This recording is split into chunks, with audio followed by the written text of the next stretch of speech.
दोस्तों, द्वारका एक ऐसी प्राचीन धार्मिक नगरी है। इसे कभी भगवान श्री कृष्ण ने बसाया था। हिंदू धर्म में द्वारका को 7 प्राचीन नगरों में से एक माना जाता है। बाकी 6 नगर हैं मथुरा, काशी, हरिद्वार, अवंतिका, कांचीपुरम और अयोध्या।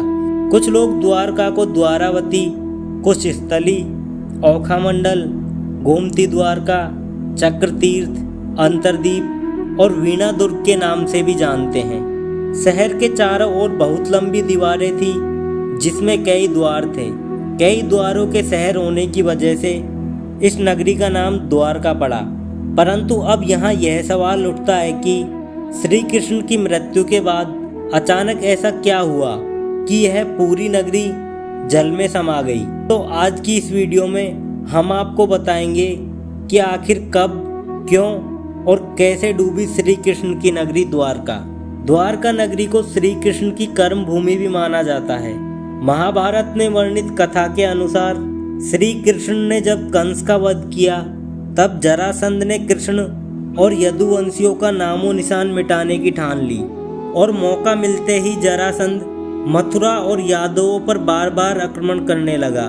धीरे धीरे उसके अत्याचार बढ़ने लगे, तो अंत में यादवों की सुरक्षा के लिए श्री कृष्ण ने मथुरा को छोड़ने का निर्णय लिया और मथुरा से निकलने के बाद भगवान श्री कृष्ण ने एक ऐसी नगर की स्थापना की जो विशाल और शांत था। इस नगर का नाम था द्वारका। कहते हैं कि श्री कृष्ण अपने कुल बंधुओं के साथ द्वारका में बड़े आराम से रहने लगे। समय बीतता गया। 36 साल तक राज करने के बाद और श्री कृष्ण की मृत्यु के बाद द्वारका नगरी समुद्र में समा गई।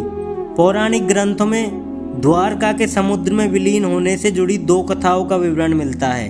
पहली, माता गांधारी द्वारा श्री कृष्ण को दिया गया श्राप। ऋषियों द्वारा श्री कृष्ण पुत्र सांब को दिया गया श्राप। महाभारत युद्ध में कौरवों पर विजय प्राप्त करने के बाद जब युधिष्ठिर का हस्तिनापुर के राजमहल में राज तिलक हो रहा था, तब कौरवों की माता गांधारी ने अपने 100 पुत्रों के वध और महाभारत युद्ध के लिए श्री कृष्ण को दोषी ठहराते हुए श्राप दिया था कि जिस प्रकार कौरवों के वंश का नाश हुआ है, ठीक उसी प्रकार यदुवंश का नाश होगा। जबकि दूसरी कथा के अनुसार महाभारत युद्ध के 36 वर्ष बाद द्वारका में तरह तरह के अपशगन होने लगे। तब एक दिन महर्षि विश्वामित्र और देव ऋषि नारद द्वारका आए। वहां यादव कुल के नवयुवकों ने उनके साथ मजाक करने की सोची। इसके लिए वे श्री कृष्ण के पुत्र सांब को स्त्री के वेश में ऋषियों के पास ले गए और कहा कि स्त्री गर्भवती है, आप लोग बताइए कि इसके गर्भ से क्या उत्पन्न होगा। नवयुवकों के ऐसा कहने के बाद ऋषिगण ध्यान करने लगे और उन्हें जब पता चला जिसे यह स्त्री बता रही हैं वह वास्तव में पुरुष है, तो उन लोगों को बड़ा क्रोध आया और फिर उन्होंने नवयुवकों से कहा, तुम लोगों ने हमारा अपमान किया है, इसलिए श्री कृष्ण का यह पुत्र एक लोहे के मूसल को जन्म देगा, जिससे तुम लोग अपने समस्त कुल का नाश करोगे। उस मूसल के प्रभाव से केवल श्री कृष्ण और बलराम ही बच पाएंगे। उधर श्री कृष्ण को जब यह बात पता चली तो उन्होंने कहा, यह बात अवश्य सत्य होगी। मुनियों के श्राप के प्रभाव से दूसरे ही दिन सांब ने मूसल को जन्म दिया। जब यह बात राजा उग्रसेन को पता चली तो उन्होंने उस मूसल को चुराकर समुद्र में फेंकवा दिया। इसके बाद राजा उग्रसेन और श्री कृष्ण ने नगर में घोषणा करवा दी, आज से कोई भी विष्णुवा अंधक वंशी घर में मदिरा तैयार नहीं करेगा, और यदि ऐसा करता कोई भी व्यक्ति पकड़ा जाएगा तो उसे मृत्युदंड दिया जाएगा। घोषणा सुनकर द्वारका वासियों ने मदिरा नहीं बनाने का निश्चय किया, परंतु फिर भी इसके बाद द्वारका में भयंकर अपशकुन होने लगे। प्रतिदिन आंधी चलने लगी। चूहे इतने ज्यादा बढ़ गए कि मार्गों पर मनुष्यों से ज्यादा चूहे दिखाई देने लगे। उधर नगर में होते हुए अपशकुनों को देखकर भगवान श्री कृष्ण समझ गए कि कौरवों की माता गांधारी का श्राप सत्य होने का समय आ गया। उन्होंने देखा कि इस समय वैसा ही योग बन रहा है जैसा महाभारत के युद्ध के समय बना था। फिर श्री कृष्ण ने यदुवंशियों को तीर्थ यात्रा करने की आज्ञा दी। श्री कृष्ण की आज्ञा से सभी राजवंशी समुद्र के तट पर प्रभास तीर्थ आकर निवास करने लगे। प्रभास तीर्थ में रहते हुए एक दिन सत्याकी ने जोश में आकर कृतवर्मा का मजाक उड़ाया और उनका अपमान किया। कृतवर्मा ने भी कुछ ऐसे शब्द कहे कि सत्यकी को क्रोध आ गया और उसने कृतवर्मा का वध कर दिया। यह देख अंधक वंशजों ने सत्यकी को घेर लिया और उन पर हमला कर दिया।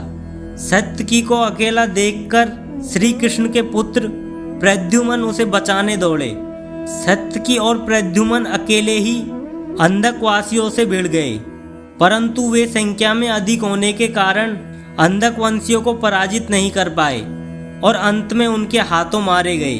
अपने पुत्र और सत्यकी की मृत्यु से क्रोधित होकर श्री कृष्ण ने एक मुट्ठी ईर घास उखाड़ ली। हाथ में आते ही घास वज्र के समान भयंकर लोहे की मूसल में बदल गई और जो कोई भी वह घास उखाड़ता वह भयंकर मूसल में बदल जाती। उस मूसल के एक ही प्रहार से प्राण निकल जाते थे।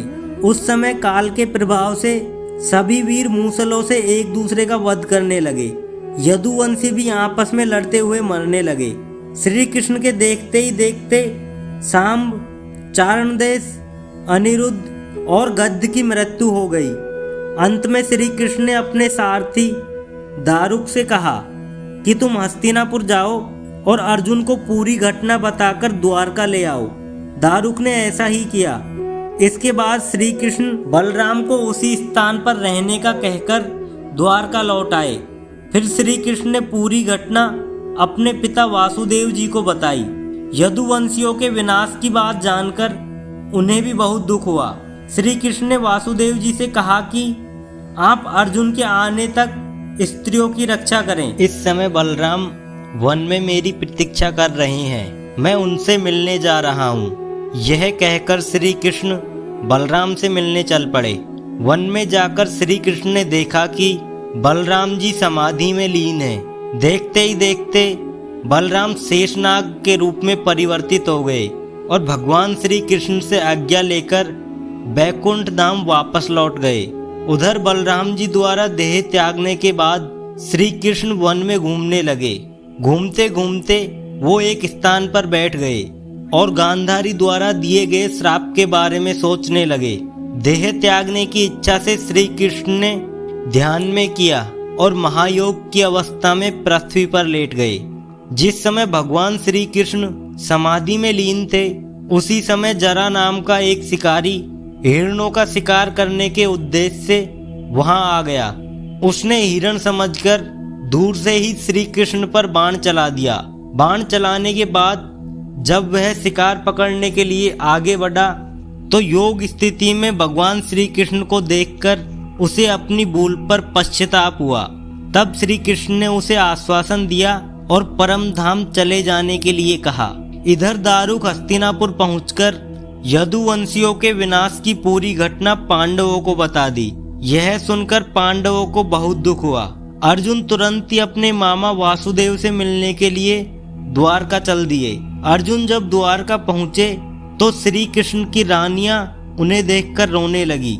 उन्हें रोता देखकर अर्जुन भी रोने लग गए और श्री कृष्ण को याद करने लगे। इसके बाद अर्जुन वासुदेव जी से मिले। वासुदेव जी ने अर्जुन को श्री कृष्ण का संदेश सुनाते हुए कहा कि द्वारिका नगरी शीघ्र ही समुद्र में डूबने वाली है, अतः तुम सभी नगर वासियों को अपने साथ ले जाओ। उसके बाद अर्जुन अपने साथ श्री कृष्ण के परिजनों तथा सभी नगर वासियों को लेकर इंद्रप्रस्थ की ओर चल दिए। उन सभी के जाते ही द्वारका नगरी समुद्र में डूब गई।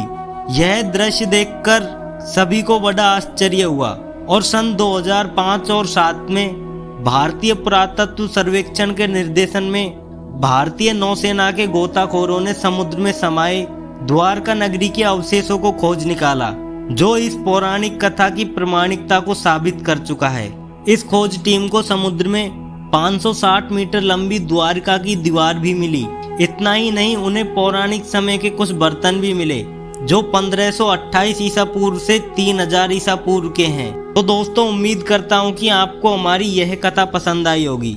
अगर पसंद आई हो तो ज़्यादा से ज़्यादा लाइक और शेयर करें। साथ ही ऐसी ही और पौराणिक कथा की जानकारी के लिए अभी हमारे YouTube चैनल को सब्सक्राइब कर लें।